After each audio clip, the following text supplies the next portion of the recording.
ये कहानी सोनापुर गांव की है। सोनापुर गांव की हालत बहुत खराब है। गांव के बाहर कचरे का एक बहुत बड़ा पहाड़ बन चुका है, जिससे हर तरफ बदबू और बीमारियां फैल रही हैं। तभी दूर से बाइक आते हुए नजर आती है, जिस पर राघव सवार था। राघव एक गरीब सफाई कर्मचारी का बेटा, जिसने हाल ही में पर्यावरण विज्ञान की पढ़ाई पूरी की है। वह बहुत इनोवेटिव और बिजनेस माइंडेड है।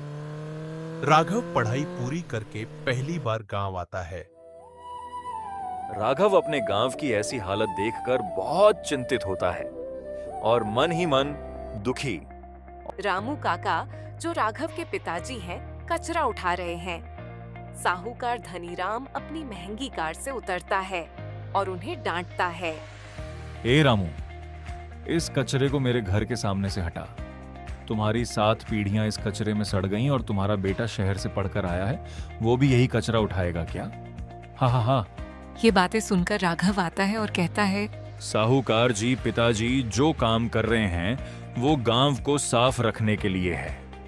और याद रखिएगा, जिस कचरे को आप गंदगी कह रहे हैं, उसी कचरे से मैं इस गांव की तकदीर बदल कर दिखाऊंगा। राघव नौकरी ढूंढने के बजाय अपने घर के बाहर एक बड़ा बोर्ड लगाता है, जिस पर लिखा होता है सोनापुर कचरा बैंक। राघव गांव वालों के लिए एक अनोखी स्कीम लाता है।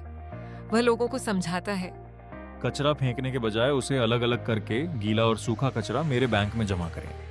गांव वालों, स्वागत है। अब कचरा मुफ्त में मत फेंको। मुझे प्लास्टिक की खाली बोतलें, सूखा कचरा दो और उसके बदले हर किलो पर पैसे या घर का राशन ले जाओ। हम अपने शहर की अरे ये राघव तो पागल हो गया है। कचरे के बदले पैसे कौन देता है? धनीराम राघव का मजाक उड़ाते हुए कहता है, देखते हैं यह कचरा राजा कितने दिन अपनी जेब से पैसे लुटाता है। राघव गांव के टूटे हुए गोदाम में एक छोटा सा प्लांट सेटअप करता है। वह अपने पिता के साथ मिलकर दिन रात मेहनत करता है। राघव सूखे प्लास्टिक कचरे को एक कबाड़ से बनाई गई मशीन में पिघलाता है और उसमें रेत मिलाकर इको ब्रिक्स प्लास्टिक की मजबूत ईंटें बनाना शुरू करता है, जो सामान्य मिट्टी की ईंटों से 5 गुना मजबूत और सस्ती हैं। वहीं गीले कचरे से वह बेहतरीन ऑर्गेनिक खाद, बायो फर्टिलाइजर तैयार करता है। मशीन से रंग बिरंगी, मजबूत और न टूटने वाली ईंटें बाहर निकल रही हैं। राघव उन्हें हथौड़े से मारकर टेस्ट करता है। ईंट नहीं टूटती। राघव अपनी इन इको ब्रिक्स को लेकर शहर के बड़े बिल्डर मिश्रा जी के पास जाता है। मिश्रा जी जब लैब में उन ईंटों की मजबूती और वाटरप्रूफ क्वालिटी देखते हैं तो वो हैरान रह जाते हैं। अद्भुत राघव, हम अपनी नई ग्रीन सोसाइटी बिल्डिंग्स के लिए ऐसी ही पर्यावरण अनुकूल ईंटें ढूंढ रहे थे। मैं तुम्हें अभी 50 लाख रुपए का एडवांस और 5 लाख ईंटों का ऑर्डर देता हूँ। राघव एडवांस का चेक लेकर गांव लौटता है।